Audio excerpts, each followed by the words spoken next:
Emergency call दिखाई देगा। यदि नो सर्विस इमरजेंसी कॉल आती है तो आपको सबसे पहले इसको चेक करेंगे, जो मैंने लाइनें बताई हैं। बैटरी के वोल्टेज चेक करेंगे।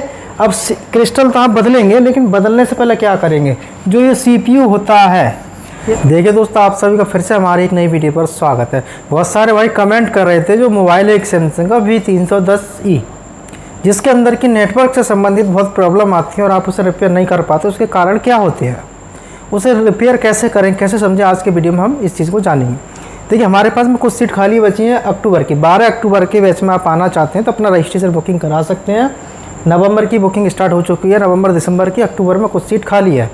फीस 19,200, रहना खाना फ्री है। ऑनलाइन का फीस 3,000 रुपये है। जो कोर्स 25, 30, 40, 50,000 रुपये में होता है, हम आपको सिर्फ 19,200 में सिखा रहे हैं। हमारा RPP इंस्टीट्यूट जो UP अलीगढ़ में स्थित है। दोनों में से किसी भी नंबर पर कॉल मैसेज करके आप अपना रजिस्ट्रेशन बुकिंग करा सकते हैं। यदि आपकी कॉल नहीं उठा पाते तो आपको रजिस्ट्रेशन लेना है तो आप व्हाट्सएप भी मैसेज करके अपना आधार कार्ड डाल सकते हैं। चलिए वीडियो आगे स्टार्ट करते हैं। जो मैं आपको बताऊंगा वो काम आपको अच्छे ध्यान से पहले देखना है। नेटवर्क सेक्शन के अंदर कुछ नहीं है, बहुत आसान है रिपेयर करना, यदि आपको चीज़ें मालूम है तो। जैसे कि आप देखते हैं फ़ोन के अंदर एक एरर आता है इस तरीके से। कैसा एरर आता है, इस तरीके से एक पॉइंट बन के इस तरीके से आ जाता है, जो कि रेड वाला सिंबल आपको दिखाई देता है। वो कहाँ से आता है वो भी समझेंगे। अब आप यहाँ देख रहे हैं, देखो गौर से देखना अच्छे से। जो एक पत्ती लगी है, इसको कहते हैं बाहरी एंटीना, मतलब एक्सटर्नल एंटीना। ये कुछ बोर्डों के अंदर पीछे से कनेक्टेड होता है और इस तरीके से यहाँ पर भी कनेक्टेड होता है। ये एक्सटर्नल बाहरी एंटीना है। इसका काम होता है नेटवर्क को पकड़ना, बूस्ट करना, ठीक है। बहुत सारी चीज़ें होती हैं इसके अंदर। यहाँ से जो इसकी ये लाइनिंग है, यहाँ से निकल के यहाँ पे जा रहा है। यहाँ पे आप देखना गौर से, यहाँ पे पहुँच रहा है। यदि यहाँ पे जो कॉइल जो लगी हुई है, ये कॉइल यहाँ से निकल जाती है या ख़राब हो जाती है तो आपके नेटवर्क नहीं पकड़ेगा। यदि पकड़ता भी है तो वीक हो जाता है। अब क्या करेंगे, सबसे पहले आपको ये कॉइल देखना है मदरबोर्ड के अंदर है या नहीं। आपके पास में मदरबोर्ड है, प्रॉब्लम है तो इसको चेक करें। यदि यहाँ पर कॉइल नहीं है तो आपको एक कॉइल लगानी, इस पर जंपर ना लगाएं, क्योंकि कॉइल जो नेटवर्क की फ्रिक्वेंसी को बढ़ाएगी। तो यहाँ पे आपको कॉइल ही लगानी है। दूसरी चीज़, यदि यहाँ से कॉइल हट जाती है, यदि यहाँ से कॉइल हट जाती है, ठीक है, यहाँ से जब कॉइल हट जाती है तो आपका पॉइंट ग्राउंड से नहीं बजेगा। जो ये एंटीना है ग्राउंड से हट जाएगा इसका कनेक्शन। जैसे ही आप यहाँ पर कॉइल लगाएंगे तो यहाँ से कॉइल के साथ ये जो ग्राउंड से बजने लगेगा। इसके बाद यही लाइन हमारी यहाँ से निकल के कॉइल पे तो जाता ही है, इसके साथ आप देख रहे हैं यहाँ पे कुछ कंपोनेंट हैं जो कि कैपेसिटर इसके अंदर लगी हुए हैं। जो कैपेसिटर है, यहाँ से लाइन इस तरीके से इसके बाद यहाँ पे पहुँचती है। इनमें से कोई भी कंपोनेंट मिस होता है, टूटता है तो क्या प्रॉब्लम बनेगी। यदि इसमें से कोई कंपोनेंट टूटता है, मिस होता है तो आपकी प्रॉब्लम बनेगी नेटवर्क कम आना। जैसे कि घर के अंदर नहीं आना, किसी फैक्ट्री में काम करते हैं वहाँ पे नहीं आते, या बेसमेंट में जाते हैं नहीं आते। जैसे आप बाहर आते हैं, रोड पे आते हैं, लोकेशन पे आते हैं, नेटवर्क कवरेज एरिया में आते हैं तो आपके नेटवर्क पकड़ लेता है किसी किसी जगह पे। लेकिन प्रॉपर यही प्रॉब्लम बनती है तो आपको सबसे पहले ये देखना है। इसके बाद आप देखेंगे ये लाइन यहाँ से निकलती है। ये हमारा एक,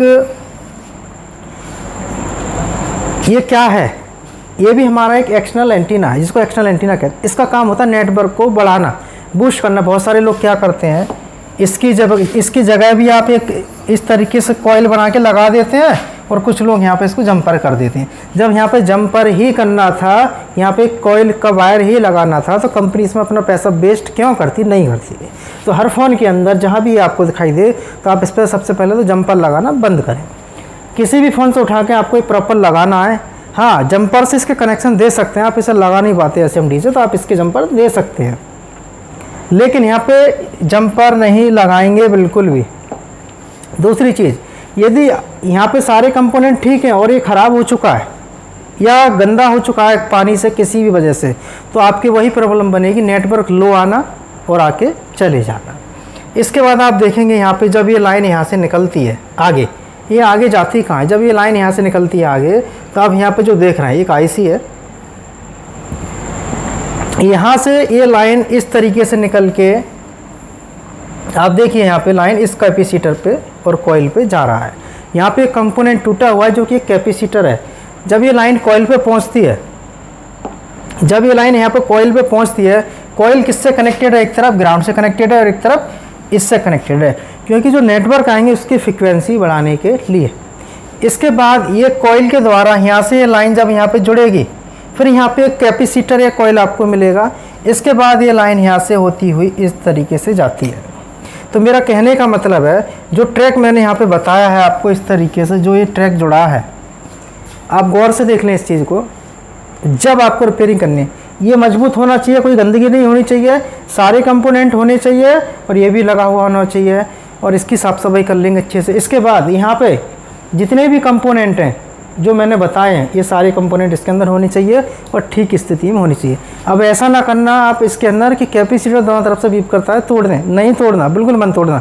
क्यों नहीं तोड़ना, उसको नहीं मालूम है तो मैंने नेटवर्क का पार्ट 1 पार्ट 2 वीडियो डाल रखा है, आप उसको जाकर देखिए, वहाँ पे समझ में आएगा। अब क्या होता है, देखिए यहाँ पे सारे कंपोनेंट लगे हैं, जो मैंने जितना बताया सब कुछ ओके, फिर भी नेटवर्क नहीं आते, तो उसमें आप क्या करेंगे, जो आप यहाँ पे कुछ सप्लाइयाँ देख रहे हैं इसके अंदर, जैसे जो बैटरी का जो प्लस पॉइंट होता है, ये बैटरी का जो प्लस पॉइंट है, यहाँ पे आप कुछ कंपोनेंट देखेंगे, ये सप्लाइयाँ हमारी यहाँ से इन पे होती हुई इस पे जाती है। यदि ये सप्लाई ब्रेक होती है तो आईसी क्या करती है, यदि ये सप्लाई ब्रेक हो जाती है तो आईसी क्या करेगी, सिर्फ सर्चिंग सर्चिंग सर्चिंग सर्चिंग करेगी। सर्चिंग करती है तो आपका इसका मतलब है कि आपको इस बार इसके वोल्टेज देखने हैं। अब इस कैपेसिटर पर वोल्टेज है तो आपको आईसी की पिन पर भी देखना है, क्या आईसी की पिनों पर वोल्टेज हैं या नहीं। यदि आईसी की पिनों पर वोल्टेज नहीं आते हैं तो ये आईसी आपको नेटवर्क की कोई भी लिस्ट नहीं दिखाएगी, सिर्फ सर्चिंग करता रहेगा। ठीक है, जब यहाँ पर वोल्टेज भी आईसी के पॉइंट तक भी वोल्टेज है और सर्चिंग करता है, तो आपको एक बार ये भी देखना है, बीच में इधर जितने भी कंपोनेंट है ये भी देखना है, और इस लाइन के अंदर जितने कंपोनेंट है ये सब पहले प्रॉपर तरीके से फिक्स करके लगाने हैं। जब ये सब कुछ ठीक है, प्रॉब्लम क्या आती है इसके अंदर, जैसे कि जो नेटवर्क है हमारे, नेटवर्क आने के बाद नो सर्विस या इस तरीके से जो सिंबल आ जाता है नो सर्विस या इमरजेंसी कॉल की प्रॉब्लम जो आती है वो कहाँ से आती है। आप यहाँ पर देख रहे हैं सीपीयू के पास एक क्रिस्टल है, जो एक क्रिस्टल है, क्रिस्टल का काम होता है, इसके हर सेक्शन में अलग अलग काम हो जाते हैं कई जगह। इसका जो काम होता है एनालॉग को डिजिटल में कन्वर्ट तो करता ही है, इसके साथ जो हमारे जो नेटवर्क आते हैं एनालॉग के, उनको डिजिटल में कन्वर्ट करके डिस्प्ले पे भेजता है।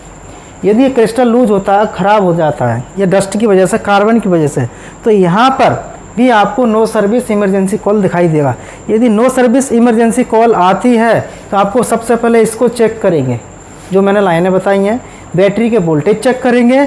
अब क्रिस्टल तो आप बदलेंगे, लेकिन बदलने से पहले क्या करेंगे, जो ये सीपीयू होता है इसके ऊपर एक 10 का या 5 का सिक्का रख लें मोटा सा, जिससे कि इस पर हीट ना जा पाए। आप इस पर कवर नहीं करते हैं और इस पर हीट लगाते हैं, जब इसका शोल्डर मेल्ट होता है तो इसका भी मेल्ट होता है, फ़ोन आपका डेड हो जाता है। तो आप इसको एक बार अच्छे से कवर करके रखें, उसके बाद में इसको हिलाना है या बदलना है, जो भी करना है, इतना काम आपको करना है। इसमें करने के बाद फिर आप फ़ोन को ऑन करें, प्रॉब्लम सॉल्व होगी। लेकिन एक चीज़ का ध्यान रखिए, जब आप क्रिस्टल को बदलेंगे यहाँ पे, तो क्रिस्टल को बदलने के साथ साथ यहाँ पे आप चेक कर लेंगे कि इसके पॉइंट कितने ग्राउंड होते हैं, कितने ग्राउंड नहीं है। जो इसमें ग्राउंड होता है वो ग्राउंड होना चाहिए, बाकी के पॉइंटों पे GR आना चाहिए। क्रिस्टल को हटा दें, ग्राउंड और GR चेक करें।